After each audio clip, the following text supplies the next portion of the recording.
श्रीगुरुभ्यो नमः। हरिः ओम्। अथ श्रीशंशीपरामायणम् श्रीविघ्नेश्वरध्यानम्। शुक्लाम्बरधरं विष्णुं शशिवर्णं चतुर्भुजं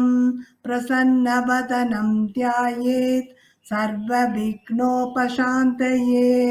वागीसात्यासुमनसः सर्वार्थानामुपक्रमे यं नत्वा हृतकृत्याः स्वित्तं नमामि गजाननम्। श्री सरस्वती प्रार्थना। ओर्भिर्युक्ता चतुर्भिः स्फटिकमणिमयि मक्षमालां तथाना हस्तेनैकेन पद्मं स्थितमपि च सुखं पुस्तकं चापरेण भासा कुन्तेन्दु शङ्ख स्फटिकमणिनिभा भासमाना समाना सा मे वाग्देव तेयं निवसतु वदने सर्वदा सुप्रसन्ना। श्री वाल्मीकि स्तुतिः। कूजन्तं राम रामेति मधुरं मधुराक्षरम् आरुह्य कविता शाखां वन्दे वाल्मीकि कोकिलम्। वाल्मीकिर्मुनिसिंहस्य कवितावनचारिणः शृण्वन् रामकथानादं को न याति पराङ्गतिम्। यः पिबन् सततं रामचरितामृतसागरम् अतृप्तस्तं मुनिं वन्दे प्राचेतसमकल्मषम्। श्री हनुमस्तुतिः। अंजनानंदनं वीरं जानकी शोकनाशनं कपीशमक्षहन्तारं वन्दे लंका भयंकरम्। आञ्जनेयमतिपाटलाननं काञ्चनाद्रिकमणीय विग्रहं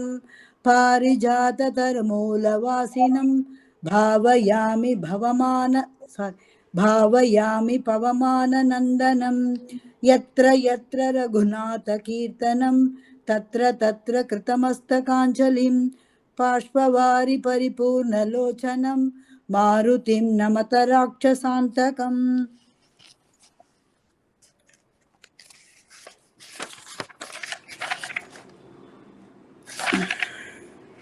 श्रीरामस्तुतिः। वेदवेद्ये पुरे पुंसि जाते दशरथात्मजे वेदः प्राचेदसादासीत् साक्षात् रामायणात्मना। वैदेहि सहितं सुरद्रुमतले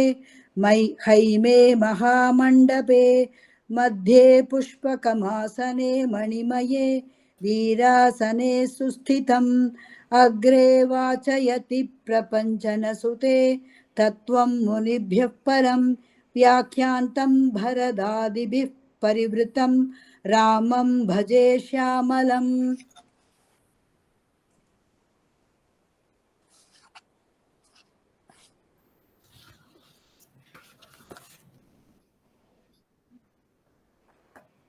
अथ श्रीसङ्क्षेपरामायणम्। तपस्वाध्यायनिरतं तपस्वी वाग्विदाम्बरम् नारदं परिपप्रच्छ वाल्मीकिर्मुनिपुङ्गवम्। कोऽन्वस्मिन् साम्प्रतल्लोके गुणवान् कश्च वीर्यवान् धर्मज्ञश्च कृतज्ञश्च सत्यवाक्यो दृढौ वृतः चारित्रेण च को युक्तः सर्वभूतेषु को हितः विद्वान् कः समर्थश्च कश्चैकप्रियदर्शनः आत्मवान् कोऽजितः क्रोधो द्युतिमान् को न सूयकः कस्य बिभ्यति देवाश्च जातरोषस्य संयुगे एतत् इच्छाम्यहं श्रोतुं परं कौतूहलं मे महर्षे त्वं समर्थोऽसि ज्ञातुमेवं विधं नरम् श्रुत्वा चैतत्त्रिलोकज्ञो वाल्मीकिर्नारदो वचः श्रूयतामिति चामन्त्र्य प्रकृष्टो वाग्यमब्रवीत् भगवो दुर्लभश्चैव ये त्वया कीर्तिता गुणाः मुने वक्ष्याम्यहं बुद्ध्वा तैर्युक्तस्तु श्रूयतां नरः इक्ष्वाकुवंशप्रभवो रामो नाम जनैः श्रुतः नियतात्मा महावीर्यो द्युतिमान् धृतिमान् वशी बुद्धिमान् नीतिमान् वाग्मी श्रीमान् शत्रुनिबर्हणः विपुलांसो महाबाहुः कम्बुग्रीवो महाहनुः महोरस्को महेश्वासो गूढचतुररिन्दमः आजानुबाहुः सुशिराः सुललाटः सुविक्रमः समः समवविभक्ताङ्गः स्निग्धवर्णप्रतापवान् पीनवक्षा विशालाक्षो लक्ष्मीवान् शुभलक्षणः धर्मज्ञस्य सत्यसन्धश्च प्रजानां च हिते रतः यशस्वी ज्ञानसम्पन्नः स्तुतिध्वजसमाधिमान् प्रजापतिः समश्रीमान् धातारिपुनिषूदनः रक्षिता जीवलोकस्य धर्मस्य परिरक्षिता रक्षिता स्वस्य धर्मस्य स्वजनस्य च रक्षिता वेदवेदाङ्गतत्त्वज्ञो धनुर्वेदे च निष्ठितः सर्वशास्त्रार्थ तत्त्वज्ञः स्मृतिमान् प्रतिभानवान् सर्वलोकप्रियसाधुः अधीनात्मा विचक्षणः सर्वदा बिहदः सद्भिः समुद्र इव सिन्धुभिः आर्यः सर्वसमश्चैव सदैव प्रियदर्शनः सच सर्वगुणोपेतः कौसल्यानन्दवर्धनः समुद्र इव गाम्भीर्ये धैर्येण हिमवानिव विष्णुना सदृशो वीर्ये सोमवत् प्रियदर्शनः कालाग्निसदृशक्रोधे क्षमया पृथिवी शमः धनदेन समस्यागे सत्ये धर्म इवापरः तमेवं गुणसम्पन्नं रामं सत्यपराक्रमम् ज्येष्ठं श्रेष्ठगुणैर्युक्तं प्रियं दशरथसुतं प्रकृतीनां हृदयैर्युक्तं प्रकृतिप्रियकाम्यया यौवराज्येन संयोक्तम् ऐच्छत् प्रीत्या महीपति तस्याभिषेकसंभारान् दृष्ट्वा भार्यार्थकैकयी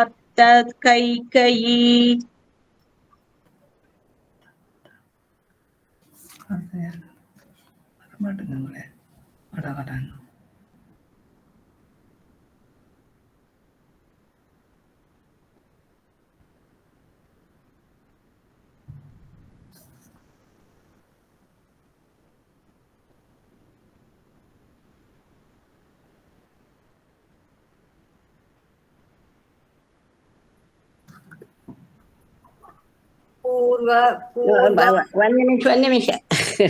पूर्वं दत्तवरा देवी वरमेन मयाचत विवासनं च रामस्य भरतस्याभिषेचनं स सत्यवचनाद् राजा धर्मपाशेन संयतः विवासयामास सूतं रामं दशरथप्रियं स जगां वनं वीरः प्रतिज्ञामनुपालयन् पितुर्वचन निर्देशात् कैकेय्या प्रियकारणात् तं व्रजन्तं प्रियो भ्राता लक्ष्मणो अनुजगामः स्नेहाद्विनयसम्पन्नः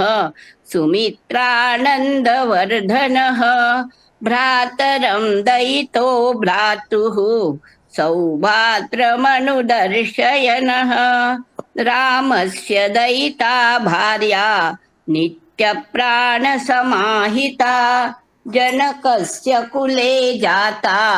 देवमायेव निर्मिता सर्वलक्षणसम्पन्ना नारीणामुत्तमा वधूः सीताप्यनुगता रामं शशीणं रोहिणी यथा पौरेरनुगतो दूरं पित्रा दशरथेन च शृङ्गिवेरपुरे सूतं गङ्गाकुले व्यसर्जयते गुहमासाद्य धर्मात्मा निषादाधिपतिं प्रियं गुहेन सहितो रामो लक्ष्मणेन च सीतया देवनेन वनं गत्वा नदीस्तीर्त्वा बहूदकाः चित्रकूटमनुप्राप्य भरद्वाजस्य शासनात् रम्यमावसतं कृत्वा रममाणा वने त्रयः देवगन्धर्वसङ्काशाः तत्र तेऽन्यवसन् सुखं चित्रकूटं गते रामे पुत्रशोकातुरस्तदा राजा दशरथः स्वर्गं जगाम विलपन् सुतं मृते तु तस्मिन् भरतो वसिष्ठप्रमुखैर्द्विजैः नियुज्यमानो राज्याय नैषद्राज्यं महाबलः स जगाम वनं वीरो रामपादप्रसादकः गत्वा तु स महात्मानं रामं सत्यपराक्रमम् अयाचद्भ्रातरं रामः आर्यभावा पुरस्कृतः त्वमेव राजा धर्मज्ञ इति रामं वचो ब्रवीत् रामोऽपि परमोदारः सुमुखः सुमहाशयाः न चैचत्पितुरादेशात् राज्यं रामो महाबलः पादुके चास्य राज्याय न्यासन् दत्त्वा पुनः पुनः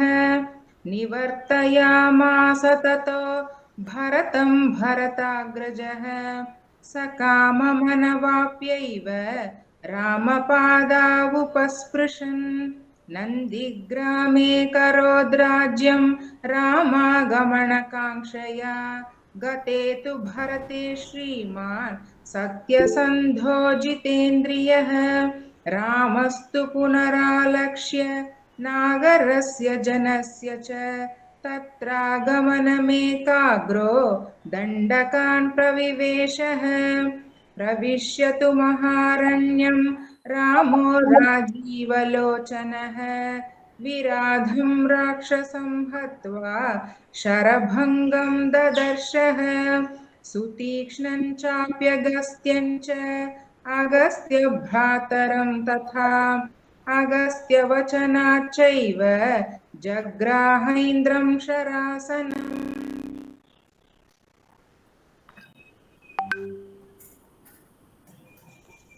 चित्रा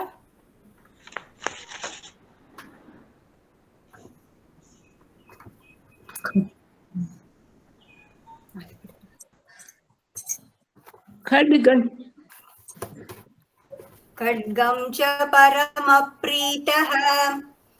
तूणी सायकौ वसतस्तस्य रामस्य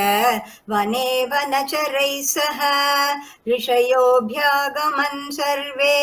वधाय सुररक्षसां स तेषां प्रतिशुश्राव राक्षसानां तदा वने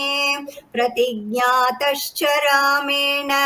वधः संयति रक्षसां ऋषीणा अग्निकल्पानां दण्डकारण्यवासिनां तेन तत्रैव वसता जनस्थाननिवासिनी विरूपिता शूर्पणखा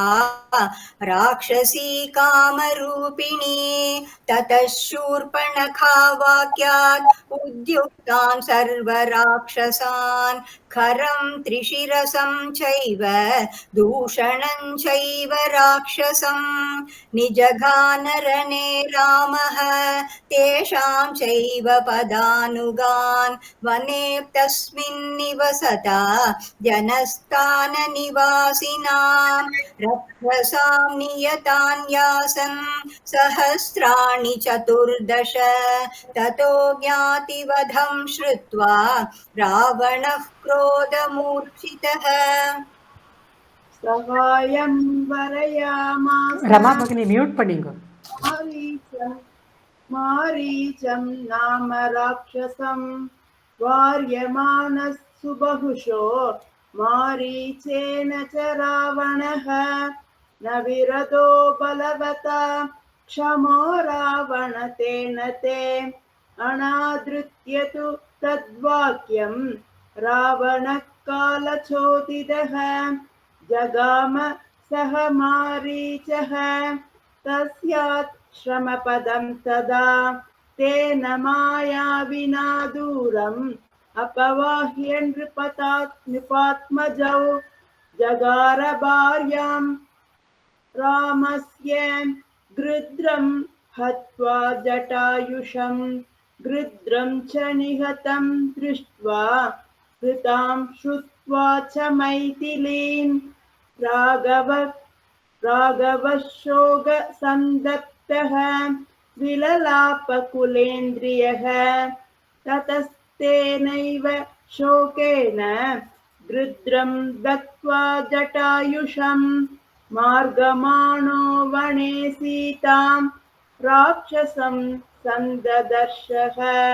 कबन्धं नाम रूपेण विकृतं घोरदर्शनं तं निहत्य महाबाहुः ददाग स्वर्गदश्च सः कचास्य कथयामास शबरीं धर्मचारिणीं श्रमणां धर्मभुवना अभिहं कच्छतीर राघवं सोऽप्यकच्छन् महातेजाः शबरीं शत्रुसूदनः शबर्या पूजितः सम्यक् रामो दशरथात्मजः पम्बाधीरां हनुमता सङ्कतो वानरेणः हनुमत् वसना चैव सुग्रीवेण समागतः सुग्रीवाय च तत्सर्वं संसद्रामो महाबलः आदिदस्तद्यदा वृत्तं सीतायाश्च विशेषतः सुग्रीवश्चापि तत्सर्वं श्रुत्वा रामस्य वानरः चकार चक्यं रामेण प्रीतश्चैवाक्यनिसाक्षिकं ततो वानरराजेन वैरानुकदनं प्रति रामाय वेदितं सर्वं प्रणयाद्दुःखितेन च प्रतिज्ञां च रामेण तथा वालिवधं प्रति वालिनश्च बलं तत्र कथयामास वानरः सुग्रीवस्तक्तिस्ततश्चास्ति नित्यं वीर्येण राघवे राघव प्रत्ययार्थं तु दुन्दुभे कायमुत्तमं दर्शयामास सुग्रीवो मगापर्वतसन्निभम् उत्स्मयित्वा महाबाहुः प्रेक्ष्य चास्ति महाबलः पादाङ्कुष्ठेन शिक्षेप सम्पूर्णं दशयोजनम् बिभेत च पुनस्स्थालान् सप्तैकेन महेशुना गिरिं रसातलं चैवं जनयन् प्रत्ययं तथा ततः प्रीतमनास्तेन विश्वस्तस महाकविः किष्किन्धां रामसगितो जगाम च गुहां तदा तथो गर्जत्तरिवरः सुग्रीवो हेमपिङ्गळः तेन नादेन महता निर्जगाम हरीश्वरः हनुमान् तदाधारां सुग्रीवेन समागतः निजगान च तत्रैनं शरेणैकेन राघवः ततः सुग्रीववचनात् हत्वा वालिनमाहवे सुग्रीवमेव तद्राज्ये राघव प्रत्ययपादयत् स च सर्वान् समानीय वानरान् वानरर्षभः दिशः प्रस्थापयामास दिदृक्षुर्जगन् जनघात्मजाम् तथोग्रत्रस्य वचनात् सम्पाते हनुमान् बली सदयोजन विस्तीर्णम् लुवेलवनार्णवम् तत्र लङ्कां समासाद्य पुरीं रावणपालिताम् ददर्श सीतां ध्यायन्तीम् अशोकवनिकां गताम् निवेदयित्वा विज्ञानं प्रवृत्तिं च निवेद्य च समाश्वासित वैदेहीं मर्दयामास तोरणं सेनाग्रहान् हत्वा सप्तमन्त्री सुतानपि सूरमक्षं च निष्पिष्य ग्रहणां समुपागमत् अस्त्रेणोन्मुक्तमात्मानं ज्ञात्वा पैता महात्वरात् मर्शयन् राक्षसान् वीरो यन्ध्रिणस्तान् यत्पृच्छया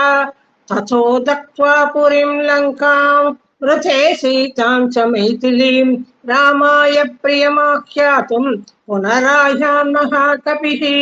सोऽभिगम्य महात्मानं कृत्वा रामं प्रदक्षिणं न्यवेदय मेयात्मा दृष्टा सीतेति तत्त्वतः ततः सुग्रीव सहितः गत्वा धीरं महोदधेः समुद्रं क्षोभयामास शरैरादित्यसन्निभैः दर्शयामास सात्मानं समुद्रसरितापतिः समुद्रवचनाच्चैव नलं सेतुमकारयत् तेन गत्वा पुरीं लङ्कां हत्वा रावणमाहवे रामः सीतामनुप्राप्य परां व्रीडामुपागमत् तामुवाच ततो रामः परुषं जनसंसदि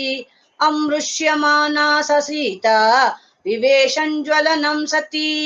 तदोऽग्निवचनात् सीतां ज्ञात्वा विगतकल्मषां बभौ रामः सम्प्रदृष्टः पूजितः सर्वदैवतैः कर्मणा तेन महता त्रैलोक्यं च चराचरं सदेव श्रीगणं तुष्टं राघवस्य महात्मनः अभिषिच्य सलङ्कायां राक्षसेन्द्रं विभीषणं कृतकृत्यस्तथा रामो विज्वर प्रमुमोदः देवाप्यो वरं प्राप्य समुद्दाप्य च वानरान् अयोध्यां प्रतिस्थो रामः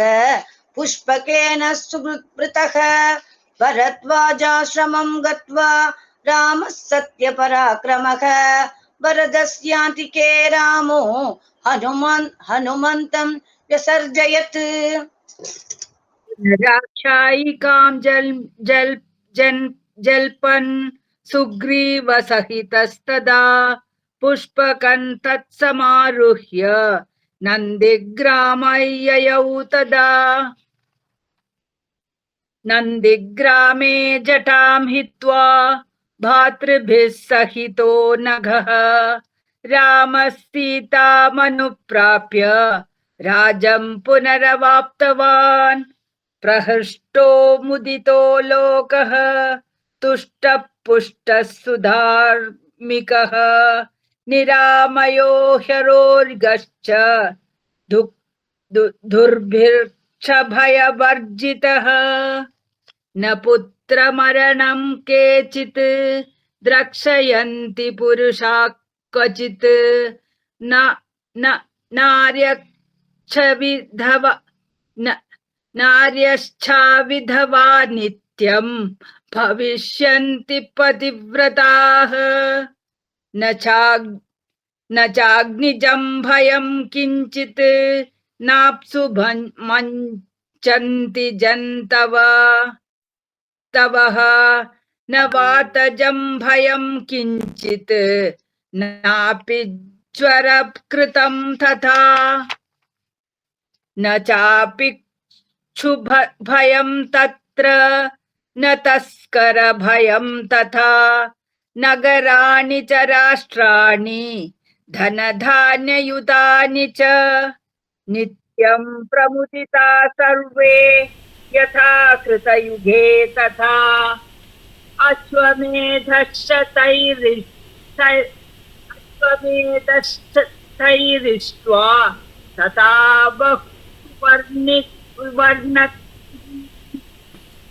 सुवर्णकैः गवां कोट्ययुतं दत्त्वा ब्रह्मलोकं प्रयास्यति असङ्ख्येयं धनं दत्त्वा ब्राह्मणेभ्यो महायशाः राजवंशान् शतगुणान् स्थापयिष्यति राघवः चातुर्वर्ण्यं च लोकेऽस्मिन् स्वे स्वे धर्मे नियोक्ष्यति दशवर्षसहस्राणि दशवर्षशतानि च रामो राज्यमुपासित्वा ब्रह्मलोकं गमिष्यति इदं पवित्रं पापघ्नं पुण्यं वेदैश्च संहितं यः पठेद् रामचरितं सर्वपापैः प्रमुच्यते एतदाख्यानमायुष्यं पठन् रामायणं नरः सपुत्रपौत्रः सघनः प्रेत्य स्वर्गे महीयते पठन् द्विजो वागृषभत्वमीयात् स्यात् क्षत्रियो भूमिपतित्वमीयात् वणिक्जनः पण्यफलत्वमीयात् जनश्च शूद्रोऽपि महत्त्वमीयात् इत्यार्षे श्रीमद् रामायणे वाल्मीकिये आदिकाव्ये बालकाण्डे श्रीरामायणकथासङ्क्षेपो नाम प्रथमः सर्गः समाप्तम्।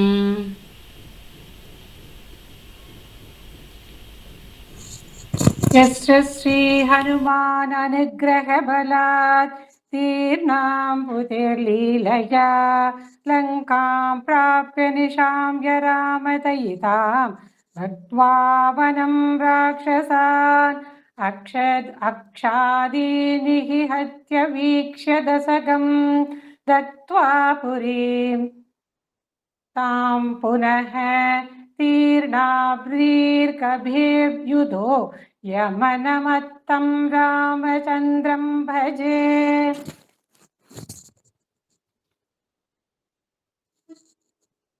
एकश्लोकी सम्पूर्ण।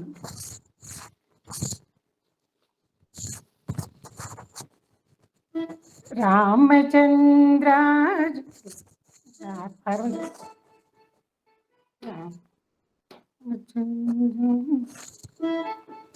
रामचन्द्राय जनक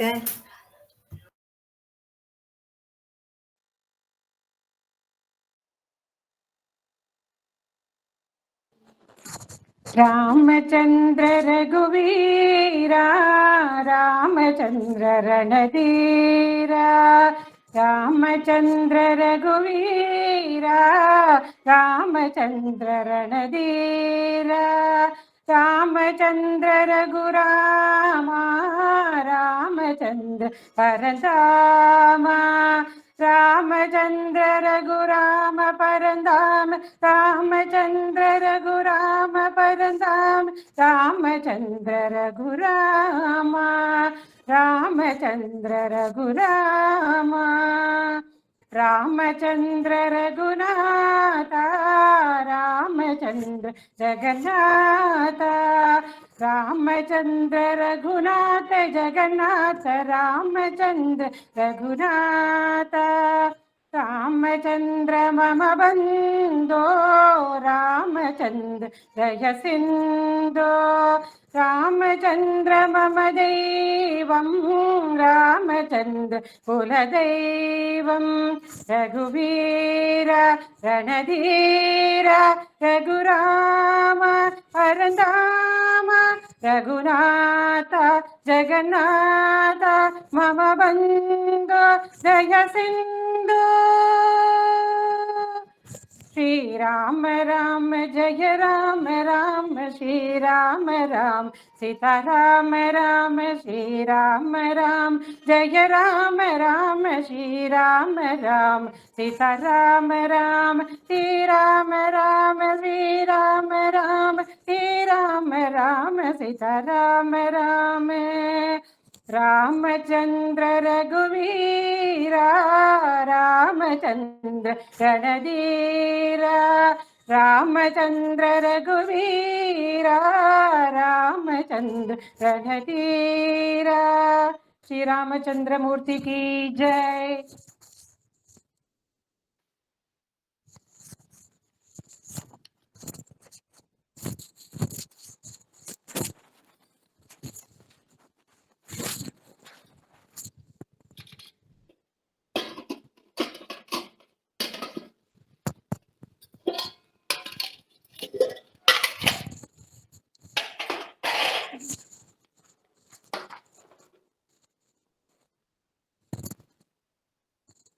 Realda?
रामचंद्राय जानकी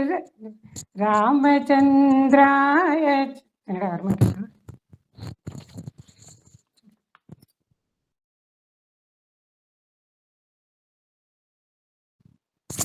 रामचंद्राय जनकराज राज मनोहराय वामका भीष्टदाय महितमङ्गलम् विमलरूपाय विविध वेदांत वेद्याय समुक्तचित्तकामिताय सुभगमङ्गलम् राम राम सीता राम राम राम सीता राम राम राम सीता राम महितमङ्गलम् రామ రామ సీతారామ రామ రామ సీతారామ రామ రామ సీతారామ దివ్యమంగళం శుభ్రమంగళం సర్వమంగళం మహితమంగళం.